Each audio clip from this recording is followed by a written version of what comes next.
Hello and welcome to the RetroMacCast with James and John, where in each episode we'll stroll down the Macintosh memory lane.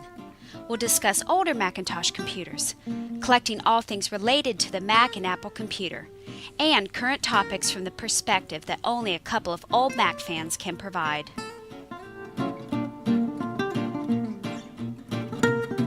Yes, we're back. We are here. Woohoo! It's been Indeed. too long. Maybe even a month. Has it been a month? Probably. It's almost a month.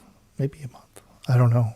But we are here. We took an extended break. So much has happened while we were away. WWDC went down. Yes, Derek. Bill Atkinson passed. Yeah, a lot of retro stuff, news, things happening. So we'll get to some of that. But let's welcome. Who do we got? We got Mac Joshua, Derek, and Mac Joshua. Derek W. Let's start this thing for real, so we can get on with the show. Let's go in 3, 2, 1. Welcome to the RetroMacCast with James and John. This is episode 710 for June 16th, 2025. Good evening, John. Good evening, James. How are you today? I am hanging in there. All right. Oh, good. Well, not only have we not done an episode in quite a bit, but I don't think you and I haven't seen each other either. Yeah. We do work in the same organization, but in different locations. So occasionally we cross paths, but not in the last 3 Yeah, I 4 mean, weeks. we're not even like, we are miles apart from Miles. each other. It is. Literally Yes. miles. Yes. So it's good to see you again after all this time. Actually, we talked about getting together. It just didn't happen. We were going to do something non-Mac related. It didn't come together. Yeah. We keep trying. But still kind of keep nostalgic. trying. The Wes Anderson movies usually have a pretty nice Yeah. nostalgia feel to them. We're gonna team up to see his latest.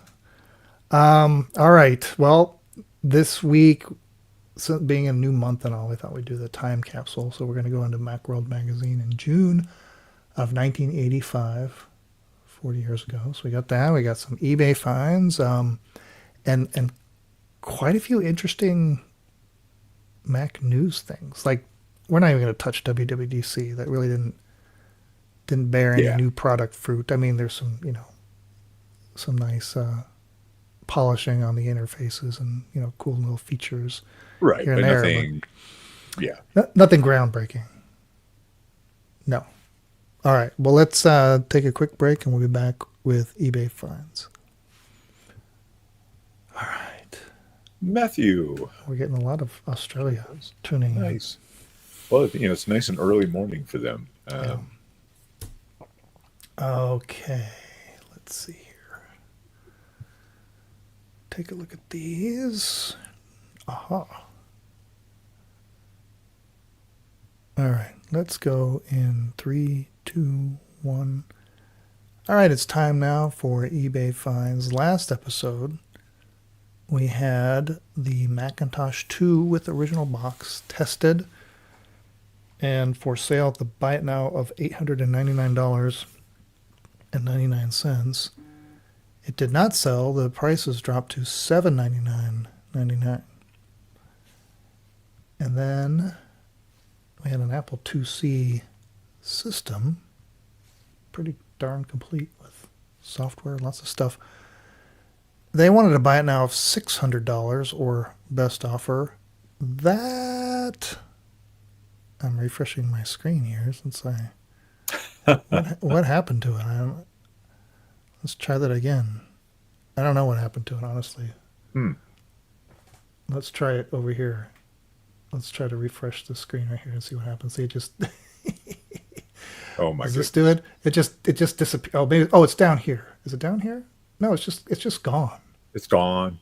It's just gone. We can't say what happened to it, but it doesn't look like it's for sale anymore.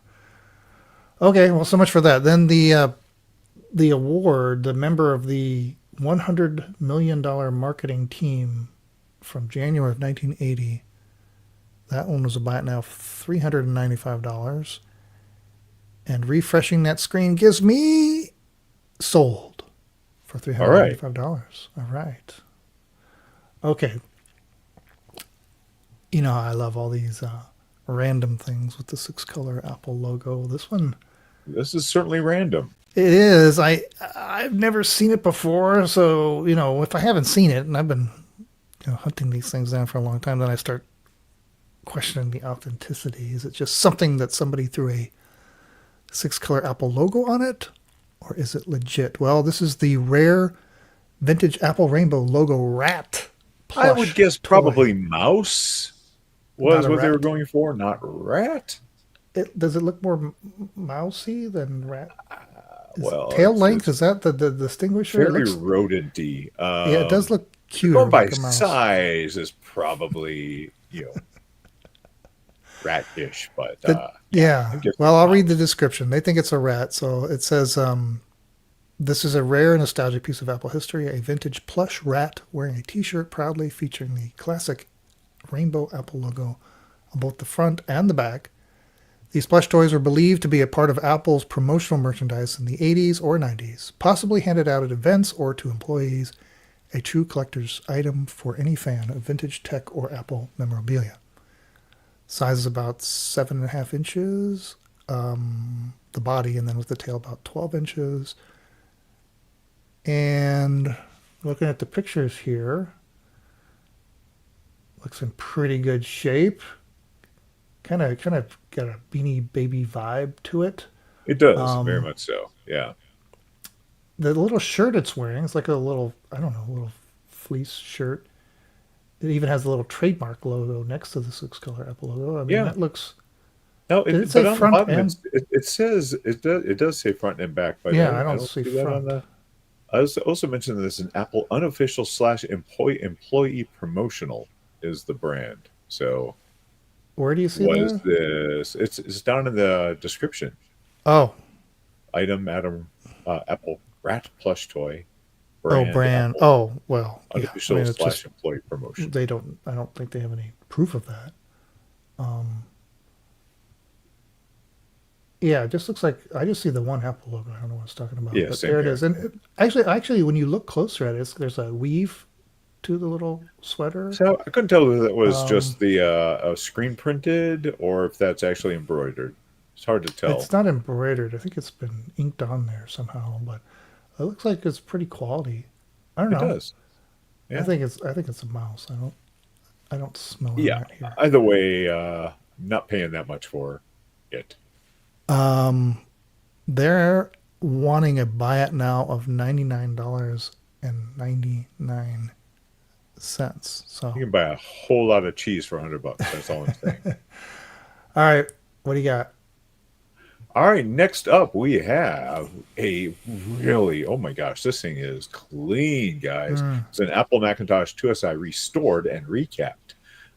It's Yeah, let's go through the list of things that have been done. Floppy drive has been serviced and cleaned, capacitor replacement, main logic board and power supply, socketed 50 megahertz oscillator installed to boost the CPU speed up to 25 megahertz. It is reversible to the stock speed if desired. But why would you want to? Blue SCSI V2 has been added instead of the 32 gig hard drive that was in there. I'm sorry. Yeah. RAM has been upgraded to 17 megs total using four meg sims and new PRM battery installed, so no battery bombs here. mhm. Boy, this thing, I don't know if it's been retrobrided or if this thing was just kept in a, I don't know, nitrogen hermetically sealed something, because this Yeah, it's like mint. there's no change in color between the top and bottom of the case or the side of the case or Yeah, anywhere. yeah, it's so clean, and the work they did on this, I kind of look at this as like, okay, this is sort of like the gold standard for Yeah, refurbishing yeah. old Mac and what you can do to it. If you get this thing, it should be solid for many years to come. And so yeah, and then they go into detail about the blue SCSI with the 32 gig drive and how it's been partitioned, and Yeah. they've got some screenshots here showing kind of what that looks like from the diagnostics app. Put just different versions of system software in there and lots of apps. You can just see it's just loaded up with software. Just a great example here of refurbishing a computer and just giving it a chance that this thing could go another 40 years, right? Sure. Yeah. Easy. There's some screenshots of it running. Was that Sim Tower there? Yes. In Sim SimCity City, 2000? Sim City Well, 2000. that's Yeah. SimCity, but this is Sim Tower right here. Oh, got it. I'm sorry. I've Yeah. never played Sim Tower. So really, really nice. And obviously a lot of work went into this. So what are they asking? They are asking $499.99, so just shy of 500. So it is a little pricey. But if you're somebody who doesn't feel comfortable doing this stuff yourself, as far as like the capacitors and everything goes, and you just want something that again should last Yeah. quite a while, We're seeing a lot more of people that are getting recap. good at these refurbs and Yeah, then making a point to get older ones and clean them up and sell them like this. And it's created this whole new era of used computers for sale online because they're not what they were, 15 years ago when you were buying them.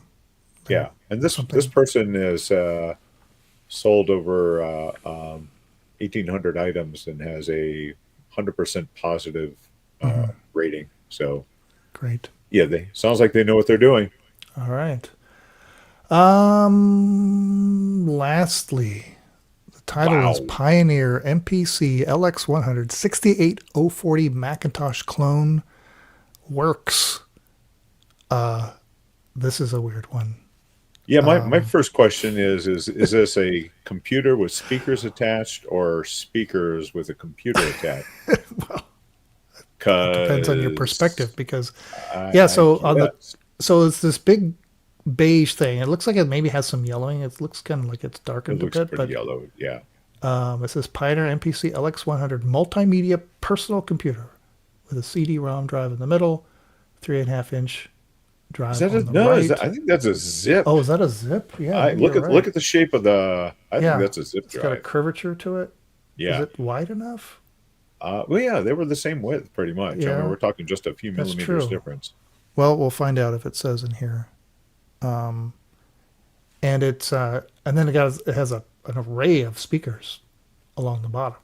An Hence the array multimedia. indeed. Yes. Let's look at the sides here.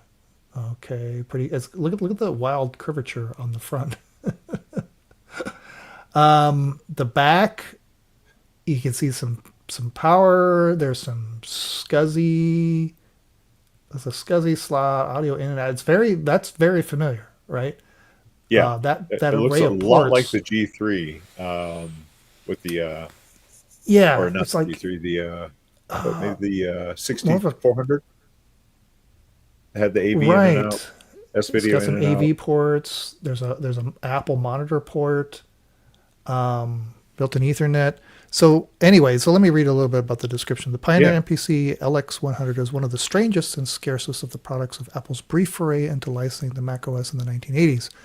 It was sold only in the Japanese market, and it is the only officially licensed Macintosh clone to ever sport a Motorola 68000 processor. Huh. It says, whoa, so this is pre, well, so yeah, it's pre pre other G3 and clones G2 or whatever, or the PowerPC clones. Yeah, the earliest of them, I guess. It says a tray loading CD-ROM, built-in speakers, AV capability, has a 33 megahertz 68040 with 32 megs of RAM, Ethernet and a COM slot. You can put a Quadra 640 compatible TV tuner card in it. yeah. Yeah, that's what it reminded me. That back panel looked like a Quadra 640. Okay, okay. Says there's no hard drive included. Talks about a little bit about the yellowing. Um, what else can we see? I'm looking through this, but it's in the U.S. now. It ships from Minnesota, so it came over. Wow. Now they did fire it up, or did they? Let me try here. Yeah, there were some photos. There's some photos of it turned on. Um, Obviously, they must have put a hard drive in yeah, or booted up with a yeah, CD long enough to tell you right, about this Mac. Yeah, they booted it up with a yeah. CD. Just to get a question mark on it, Yeah. so the monitor doesn't come with it. Although they, Well, no, yeah, right they there. booted Yeah, up off a CD. from a You're CD. right. Yeah, yeah, yeah. So you'd have to put a hard drive in. So yeah, this thing is pretty freaking awesome. I really like Joshua Curtis's comment of when the speakers beep, does the hard drive skip? Um, Yeah, yeah, I think this is cool. I would I guess I've not have never heard expected about it this to be model. a Motorola. I really Yeah, never would have. just to hear what this sounds like, through those speakers would be Ah, something. well, now it probably half those And speakers you can are see, probably rotted oh away. yeah, hopefully not. But look at that. There's a volume, and then is that like a Headphone treble jack? control? It says it has or a bass. Oh, I guess those that's a are bass. knobs, aren't That's they? a bass Yeah, control for like a those subwoofer aren't or something. buttons. Um. Anyway, they want $1,199.99 or best offer. You can make an offer. Well, we'll keep an eye on that and see if it sells next week. All right. Very cool. Yeah, I did not know about that one. You learn something every week. All right. We're going to switch over to Macworld. A couple things to point out. Let's go in 3, 2, 1.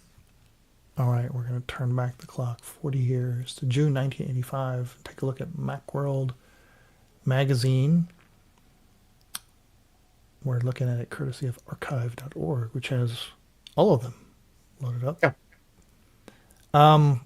This one has I guess it's a violin. Can you tell the scale? Is it larger than a violin? Yeah, you got me on that one. Is it a cello? Can you tell by the curvature of the sides there? Does somebody, I'm sure, would know exactly which manner of stringed instrument that is. But it says Mac compositions. Anyone can make music, Macintosh style, and that was a big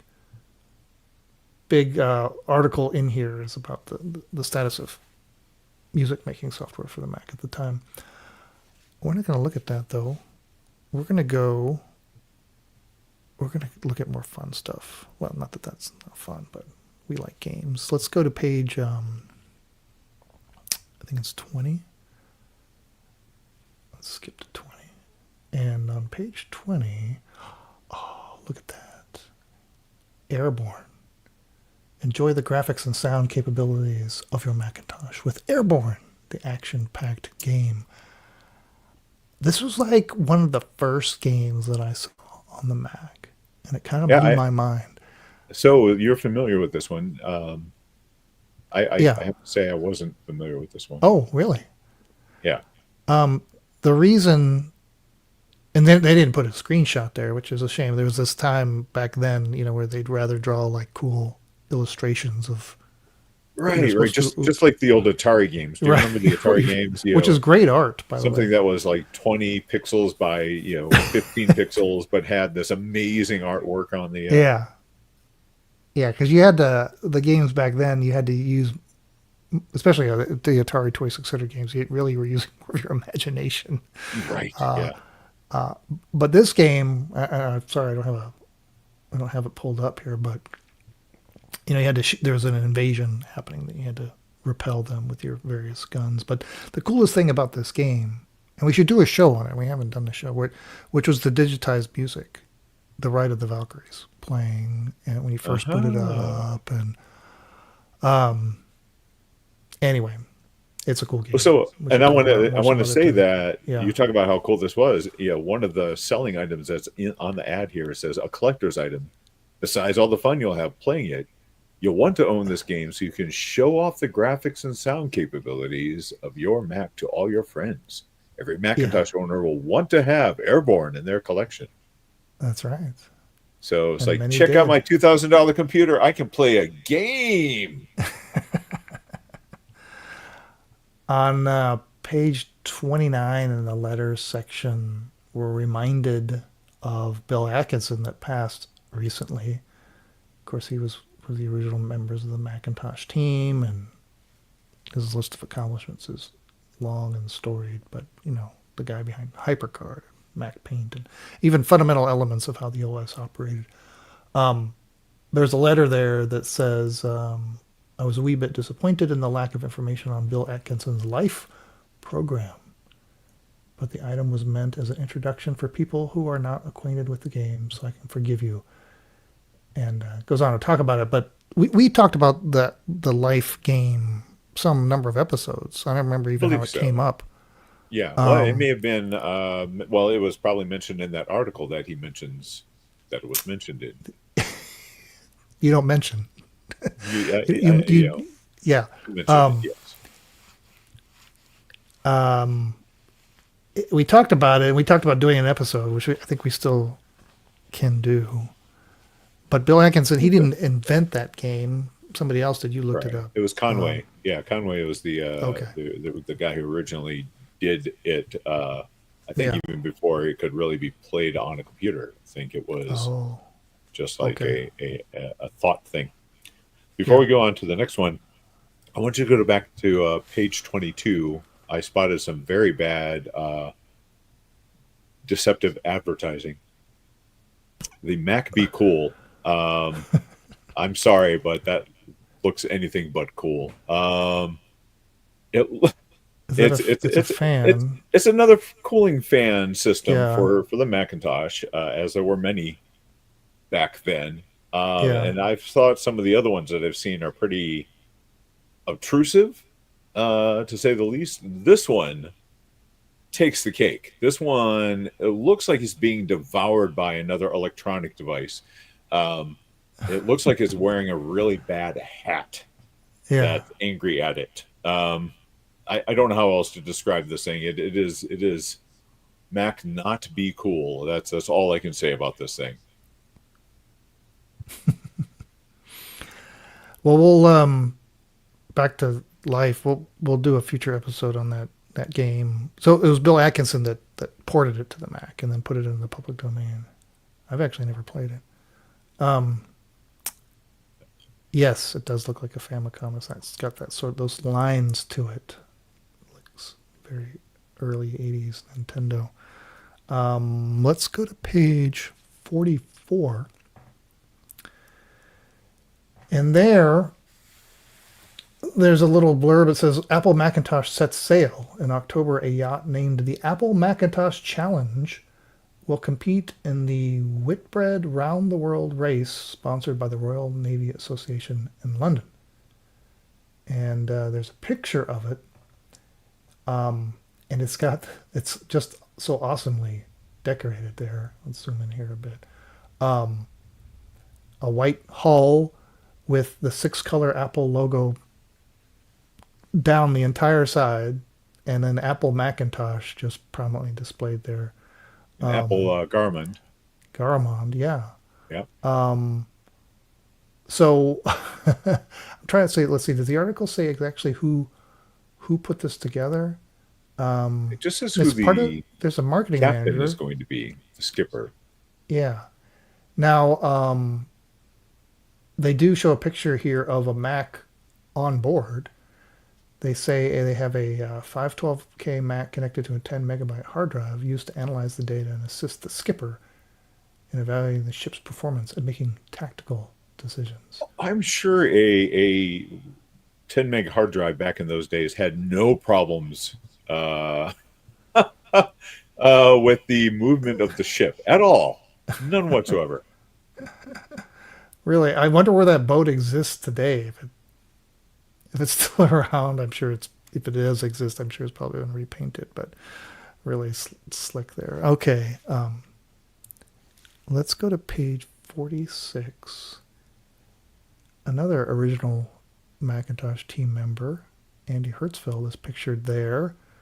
sitting on the bumper of his car with the personalized license plate Mac Whiz. How awesome is The that? caption says, "On leave from Apple and always out to amaze, Andy Hertzfeld developed a switcher to whiz from one Macintosh application to another." So, what's switcher, John? Well, this was back before Multi-finder? Multifinder. Yeah, this was what ended up becoming Multifinder, right? They bought it Mm. from him, and he did it as switcher, if I remember correctly. Um, Yeah, if you wanted and to, yeah, it made it easy to switch between. I think you could only still do two applications, right? Because I think by so. then your RAM was full. Yeah. Yeah, so the very earliest Macintosh operating system, you could only run one app at a time, and if you wanted to go to another app, you had to close that one, go back to the Finder, launch another one. So it made, sharing information back and forth very onerous because you had to then like go use the scrapbook, right? Or the clipboard or whatever to move information around. You couldn't just do it directly. So then they sold this switcher that Mhm. Andy Hertzfeld developed, which was itself kind of like an app, but it afforded you the opportunity to switch between two different apps. Um, I just like the fact that in here he mentions that he saw John Markoff of Byte Magazine run a program on the IBM PC that allowed people to flip screens between applications. So he says, I took a week off to demonstrate the feasibility of switching on the Mac. I mhm. passed the operating system, was able to switch between Mac Paint, Mac Draw, and Mac Write. Um, and then a friend suggested that he animate the switching process. Mhm. So I just looked at that. That just oh yeah, I'll just change how we program or how we do workflow on the Mac in a week. Yeah, Yeah. yeah, very very talented. All right, let's go to page 62. We see these come up on eBay every once in a while. The Mac Charlie, a full two-page spread, IBM PC software. For instance, this is a way through the Mac Charlie that you could get some manner of integration between a PC world and a Macintosh. And it was very cleverly designed, right? Yeah. Just the hardware design. This idea that you could take your Mac keyboard and slide it into this other kind of like a dock for your keyboard to add function keys and a numeric keypad. Mm-hmm. Similarly, your classic Mac would connect to the chassis of the Mac Charlie, adding a 5 1/4 inch floppy drive, and I'm sure an array of ports on the back. Well, and it Um, contained all the you have basically a whole IBM compatible computer inside there, right? And then fed out to the monitor. Did we ever figure out how? Did it do? I guess it had to have been through the serial port, right? no, I don't think it didn't have a. How did it pass the information back and forth between? I I don't thought it remember had its own the. Did we processor ever? in I there. don't think we ever did a show on this. I don't remember exactly I the thought we mechanics of had. how the interface occurred. Um, it's pretty ingenious, honestly. I got to see one in person um, years ago. I forget who it was that had one they were selling, but it's like we should dig into this later. And then let's see, let's go to page 142. We get spoiled these days when we think about how easy it is to purchase software and install it on our computers. I don't even think it's just a button push. But back in '85, you had to do things like, as detailed in this article, shopping the electronic software shelves. The electronic shelves of the Micronet Apple Users Group libraries are stocked with fascinating treasures, including applications, new fonts, Mac Paint pictures created with digitizing cameras and scanners, music files, um, and desk accessories. In short, there's something for everybody. And so they have this graphic here of showing actual store shelves with little icons, so we can get a visual of what we're talking about here. But yeah, you hook up a modem and you establish communications and have an array of different programs, and this walks you through the whole thing. I like the pricing here. Connecting to the store at all costs between $6 to $15 an hour, depending on the time of the Oh, day. oh, yeah, yep. Now that's in addition to your phone charges. Now $6 to $15, 40 years ago, Yeah. what is that? 3x, 4x? I don't know. There's a reason that Macintosh user and Apple users groups existed back then. It was to to try to get a swap lot of this stuff floppies. swap. Exactly. Yeah. Yeah, yeah. Because it was also because you needed those hours, even if the programs were small, because the data rates were so slow. So slow. And then Oh you my had to gosh. deal with how the program was packaged. What compression software was used. Hmm. Hmm. It's been a long time since I've thought about any of this aspect of downloading and using stuff off of. Oh yeah, I can't Yeah. imagine how painful. And if you were going to download, let's say, a digitized image of something, you sure as heck didn't get to see the image beforehand. You probably had a Right. one Right. line description of it, and then you spent the next 30 minutes downloading this thing, and then you finally get to look at it like, I just paid $35 Ah. for that. Yeah. So it talks about the online services back then, CompuServe also, and Delphi. I had Genie was the one I was Oh using back yeah, then. Yeah. Yeah. yeah. Genie I network waited until AOL came exchange. around, and then that's finally when I got Ah. Okay. online. Yes.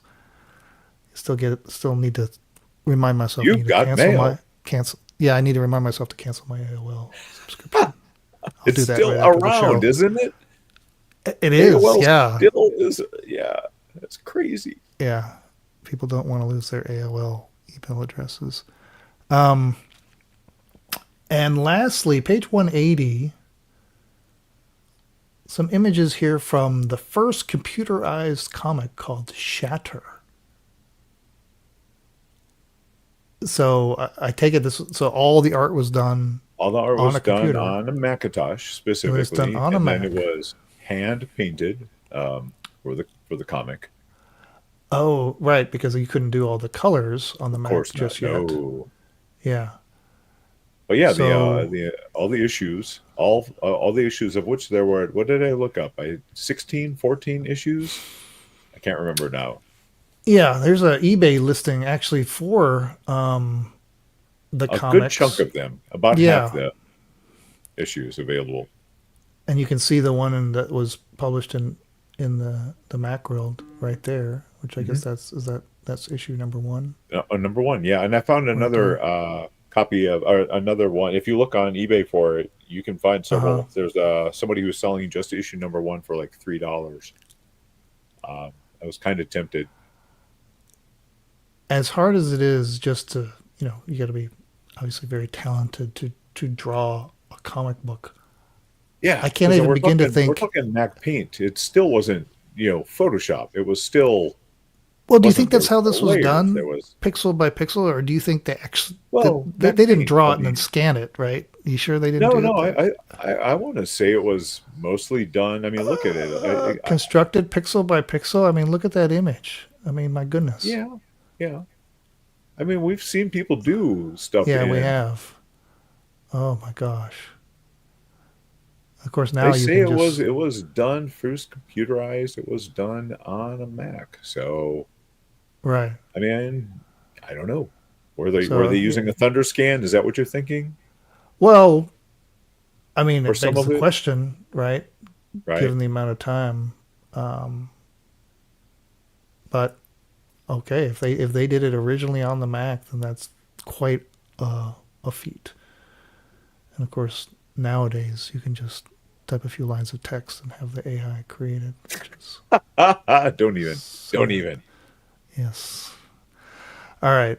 Anyway, that was kind of a bummer to end on here, but that was that was June 1985 in Macworld Magazine. We're looking at it on archive.org. All right. We're we're spending too much time. Why are we talking so much? We'll crank through the news fast. We'll make up some time. All right. What's going on in the chat? Oh, Yes, Derek was yes. mentioning Shatter, about Genie. Yep. Genie, yes. Yep. Good stuff. Okay. Uh, this was left over from last episode. Let's wait. Hold on. Yes. Let me hit the record. Let's go in 3, 2, 1.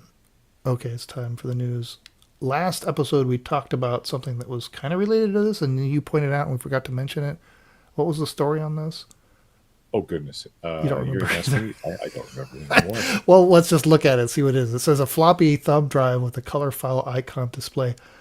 A project where it's like a 3D printed floppy disk. You know, the Mhm. same size, Same size, same maybe a little thicker. thicker. Yes, it's just thicker, but Yeah, same you could. dimensions left. Yeah. But they installed, instead of where the label, the disc label would be, there's actually a display in it, which is wild. And I'm not sure what else they did with it. I imagine there's a computer of some sort in there. Does it have any other details? There's some other. Oh, you know what? There it is. We were looking about Dana Sabera stuff, and somehow there was some Oh, overlap here. right. It was like a Dana Sabera creation, I think, that That somebody became. decided to make Yeah, a I can real make one. that. That's right. There you Yeah, go. There's a nice side view. You can see yeah, how thick it is. right. So it's got. Wow. So is there a computer? I'm trying to see. It must be There's a got to be a legit pie in computer in there. there. Yeah, yeah, really slick. Okay, that was left over from last time. All right. Um, I don't even know how you pronounce this. I've been getting these ads in my social media, but it's WOKYIS,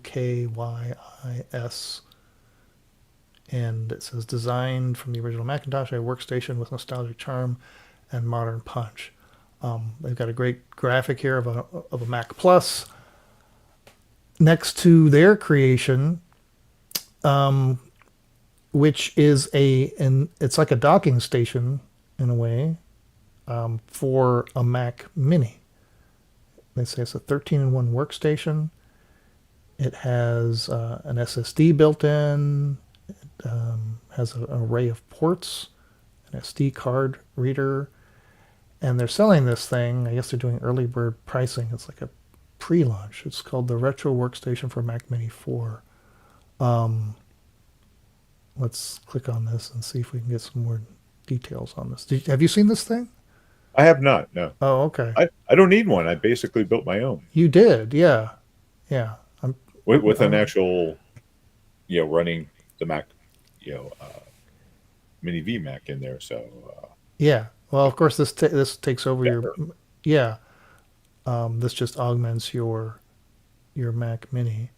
It's got a big display on the front. I'm not sure how that gets used. Yeah, Maybe as I an was trying to alternate display. figure that out. If it's Yeah. If it comes up as a second monitor, I'm not sure, but it's play the definitely video, see what it intriguing. shows. Definitely intriguing. I'm trying to see, what does all this cost you? I'm looking for a buy. Oh, here we go. None of these things click. Enjoy early bird rates. Get from pre-launch. All right, here we go. Aha! Retro outside, powerful inside. Bring retro to your desk. Okay, you can see they got a little video there how it clicks onto your. Oh, that's cool. Look at that little hello graphic. Cool ports and nothing. I guess you have to put in your email address and then they'll let you know when they have pricing. So we don't have Hmm. pricing on this yet, so it's kind of a stay tuned situation. All right, well, something to watch. Now look at this, the Pico Mac Nano. This I've got a little gallery here. Let's see if I can. Yeah, we covered the Pico Mac a couple of weeks Did, ago, right? Where yeah, they basically were able to get Mac OS emulator small enough to fit on a Pico without any yeah, with just what's built in, no sound, but it would run Mac emulator on it. So we're talking now a Pi that's literally the size of a postage stamp yeah. that's got The it whole thing all is built right in. 63 millimeters tall. this tiny little display on it. And this one is not a one-off. It's being mass-produced, I guess, for sale. Ah. And look at this picture right here. Oh, that's beautiful. There is a version of it that they're selling that comes in like what would have been the original Picasso Mac shipping box with the graphics on the side and That's great. even the little, I guess they put the little styrofoam pieces in there. And look at this. It's actually powered by a PRAM battery, ironically, I love it. or appropriately anyway. And so once I found out they were selling this, I went to their website, which is onebitrainbow.com, and I was greeted by this lovely interface, a classic Mac Nice. interface to Nice. their wares where you can buy parts. So you click on it, it's got a very nice interface. And look at this. So if you go to, I think it's over in accessories. No. Where is it? Other stuff, I think. There it is. Pico Mac. Now, hey, there's a next button too. We'll open the Pico Mac. And there are the different parts that can go. You can see the PRAM battery for your Pico Mac Nano, the full case set, the interconnect board. So you can buy the parts. So you can build it yourself. Or you can make it, get it Nice. fully assembled, which there is a collector's edition. And that's what I opted for. I haven't received it yet. Ah, okay. This news of this little project got picked up far and wide, and there has been a rush on people wanting the kits and the fully assembled version. So there is a backlog. You can see right there it says 90-day lead time. And here it is, fully assembled collector's edition. And it's 79.5 euros. I mean, not euros, that's pounds. There's a picture of it. Let's see what the other pictures here. You can see that. Oh, it even comes with a little HDMI adapter there. Yeah, look at the little styrofoam insert. I mean, just Love it. adorable. Yeah. Yeah, Very nice. Very nice indeed. yeah. Look at that. One bit rainbow. I sent an email to him to see if they would to Nick. Nick is the guy behind us. See if he's got spare time Oh, to that'd be join great. us on our show. Yeah. I think he's busy trying to make all these, so maybe one day. So way cool. One bit rainbow, and there's other stuff on their website too to explore. All right, I think that does it for the news. Okay, Fantastic. Yeah. let's wrap up the show. Are you good for next week? I am. I am All good right. for next week. Let's see if we can do 2 in a row. Derek, how about you? Are you good for next week? Everybody else in the chat is going to be good for you guys.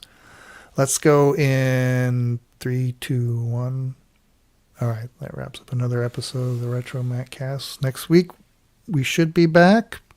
Yep. Not going to promise anything, but our schedules look good. John, we We're talked gonna about Talk about life. Yes, Life. Life. Don't talk to me about The life. game that Bill Atkinson gave it life on Macintosh. So there's a tie-in to him. We'll see what that was all about, the origins and the Yeah, I'm versions of gonna Mac. dig up a couple of different versions over the years that have run on the Mac. It'll be fun. I think it'll be fun. Excellent. All right. Well, anything else we need to talk about? I think that's Good. got it. I know I asked last week. Supposedly we're in 4K now. Or no, we're in 1080. I think we still had I think we're in 1080. We were in 720. I think they upped us to 1080. I think we still got to Oh, pay wow. more for 4K. So maybe it looks better. I don't know. I think we're fine.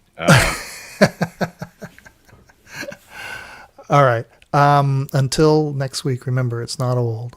It's retro. Okay.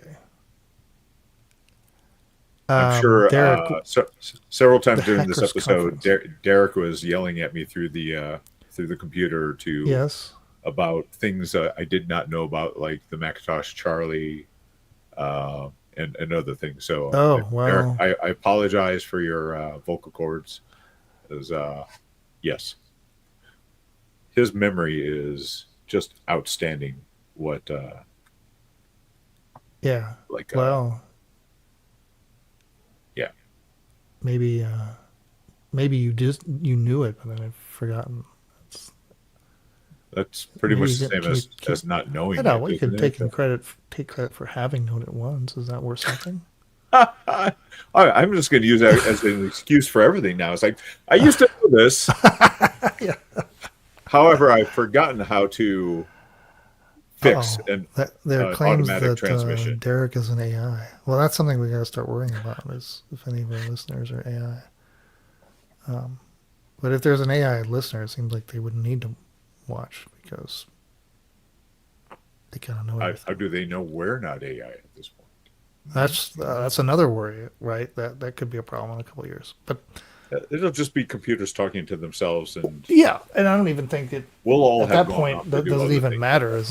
Right. as long as you're getting whatever you think you want or need out of whatever entertainment you're consuming. It's gonna be a crazy world. All right, and it's all Steve Jobs' fault.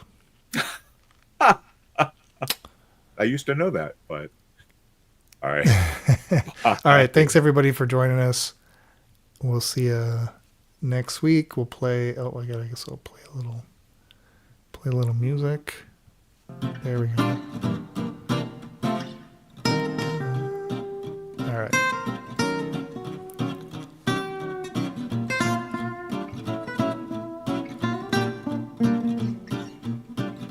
Thanks for listening to the RetroMacCast with James and John. Email listener comments and questions to retromaccast@gmail.com or post comments on our website at www.retromaccast.com.